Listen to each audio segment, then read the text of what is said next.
तो my dear students, स्वागत है आप सबका आज के क्लास में। तो आज हम तीसरा पार्ट बनाने वाले हैं। हम लोगों ने प्रश्नावली 2.2 का क्वेश्चन नंबर 1, 2 सॉल्व कर लिए थे। अब प्रश्न संख्या 2 का क्वेश्चन नंबर 3 से आज हम लोग सॉल्व करेंगे। क्वेश्चन नंबर 3 क्या कर रहा है? 0 और √5। ठीक है, इसको आपको हल करके इसका शून्यक और गुणांक ज्ञात करना है। ठीक है माय डियर, तो चलिए शुरू करते हैं। बस उसी तरीके से क्या लिखना है आपको माना कि, ठीक है, शुरुआत तो यहीं से करना है। क्या लिखना है? माना कि ax² plus bx plus c है। माना कि बहुपद, माना कि x² plus bx plus c बहुपद है। ठीक है, क्या है ये? बहुपद है। इसके शून्यक, इसके शून्यक अल्फा और बीटा है। ठीक है माय डियर, इतना हो गया। अब हम जब ये मान लिए और इसके बाद जब हमको इसको हल करना है, कोई परेशानी नहीं है। अब आपको बस इस फॉर्मूला पे बना देना है। अब बताइए, इसका शून्यक है ना, योग अल्फा प्लस बीटा का मान कितना होता है? -b/a। ठीक है, तो इसमें क्या कर रहा है? 0 और 5, यानी कि योग 0 है, यानी कि यहाँ पे अल्फा प्लस बीटा का -b/a करेंगे तो कितना होगा? 0 होगा। ठीक है, इसको इतना ही पे रहने देते हैं। अब इसके गुणज पर चलते हैं। ठीक है, अल्फा बीटा पर। अल्फा बीटा का क्या होता है? c/a। यहाँ पर इसका कितना दिया हुआ है? √5 और कुछ नहीं है। तो नहीं है तो बस क्या करना है कि 0 है। अब यहाँ पर a की जगह पे हम कौन ऐसा वैल्यू रखें कि दोनों में कॉमन हो जाए? तो 1, अगर 1 हम इसके नीचे भी डालते हैं, a का वैल्यू हम 1 डाल देते हैं, तो 1 से 0 में भाग करिएगा 0 ही होगा। 1 से √5 में नीचे 1 है तो इसका कोई मतलब ही नहीं होता है, तो इसका कोई वैल्यू नहीं होगा। ठीक है माय डियर, तो इतना समझ गया। यानी कि जब, यहाँ पर लिखिए, जब a बराबर 1, b बराबर 0 और c बराबर √5 होगा, ठीक है, होगा, ठीक है, तब बहुपद बराबर क्या है? ax²। तो a के जगह पर 1 यानी कि सीधे x² प्लस bx यानी कि b के जगह पर क्या है? 0 है, तो 0x लिखेंगे। ठीक है, 0x। ठीक, और उसके बाद क्या कर रहा है? c के जगह पर कितना है? प्लस √5। ठीक है, तो देखिए प्लस 0x है, तो इसका तो कोई मतलब कि वैल्यू ही नहीं है। जब कोई वैल्यू नहीं तो हमारा आंसर क्या हो जाएगा? x² प्लस √5 होगा। ठीक है माय डियर, आई होप आपको क्वेश्चन नंबर 1 अच्छे से समझ में आ गया। Question number 3। ठीक है, अब चलिए हम लोग क्वेश्चन नंबर 4 को हल करते हैं। तो माय डियर चलिए अब हम लोग जो है चौथा नंबर क्वेश्चन हल करते हैं। तीसरा तो कर लिए, अब चौथा क्वेश्चन हम लोग हल करेंगे। चौथा का है 1 और 1 वैल्यू है। अब आपको इसको बनाना है। ठीक है, तो चलिए वही पहली लाइन तो आपको लिखना ही पड़ेगा। क्या लिखना पड़ेगा? माना कि बहुपद ax² plus bx plus c है। ठीक है, इसके शून्यक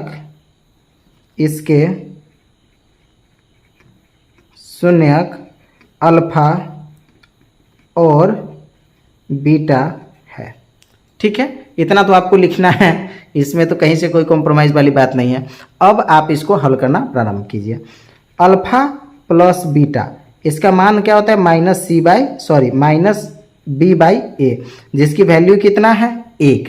यानी कि 1 जब ये वैल्यू है मतलब दोनों नीचे सेम अंक है, यानी कि 1/1।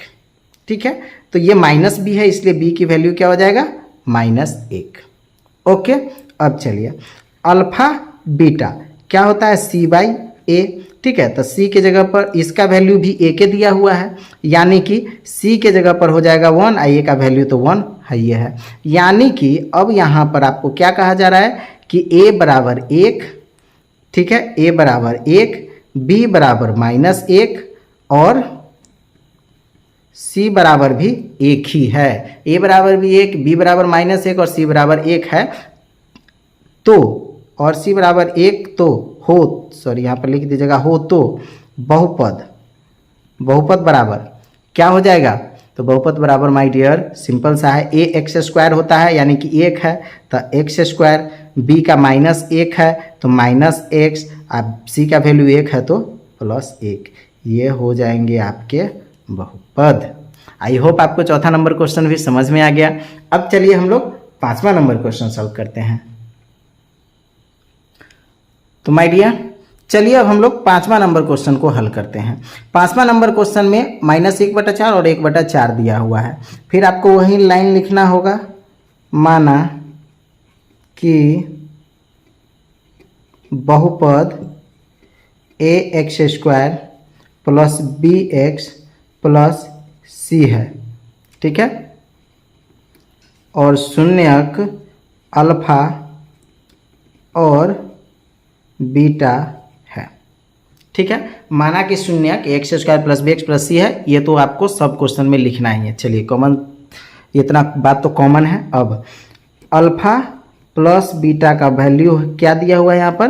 -1/4, जिसकी वैल्यू क्या होता है? -b/a, ठीक है। यानी कि यहाँ पर b की वैल्यू इस क्वेश्चन में देख लीजिए -b है, जिसकी वैल्यू कितना है? -1 है ना, इतना ही ना है। -b की वैल्यू कितना है? -1, और कोई अंतर नहीं है, ठीक है। a की वैल्यू इसमें कितना दिया हुआ है? 4, ठीक है। ये जो इक्वेशन में है ये मैंने यहाँ में साइड में लिख दिया आपको समझने के लिए, कोई दिक्कत नहीं है। अब अल्फा इंटू बीटा का वैल्यू पता कर लेते हैं, ठीक है। तो अल्फा इंटू बीटा का वैल्यू पता कर लीजिए। तो क्या होता है? 1/4 इसमें दिया हुआ है और इसका सूत्र क्या होता है? c/a, यानी कि यहाँ c की वैल्यू, a की वैल्यू 4 है तो यहाँ भी a की वैल्यू 4 है, कोई दिक्कत नहीं है। और c की वैल्यू कितना है? 1 है ना, c की वैल्यू 1। अब कोई कन्फ्यूज़न नहीं है, कोई दिक्कत नहीं है। अब आप इसको फॉर्मूला पे बिठा दीजिए।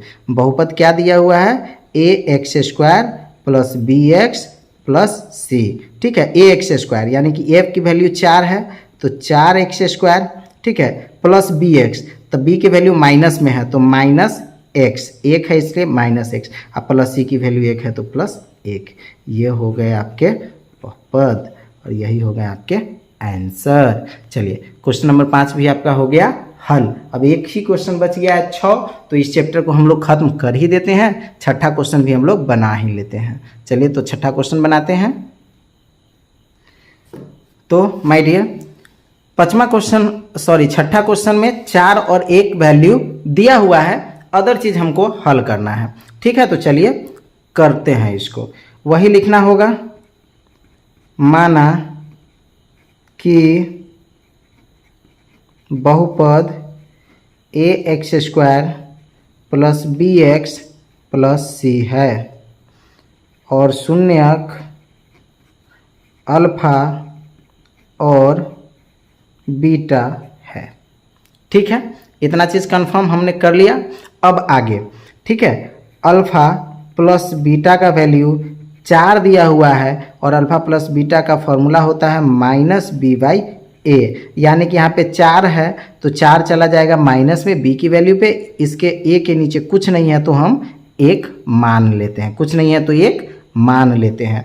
यानी कि इस इक्वेशन को देखा जाए तो -b की वैल्यू कितनी है? 4, तो इसके लिए ये माइनस है तो यहाँ पर जो नंबर होगा वो भी माइनस होगा।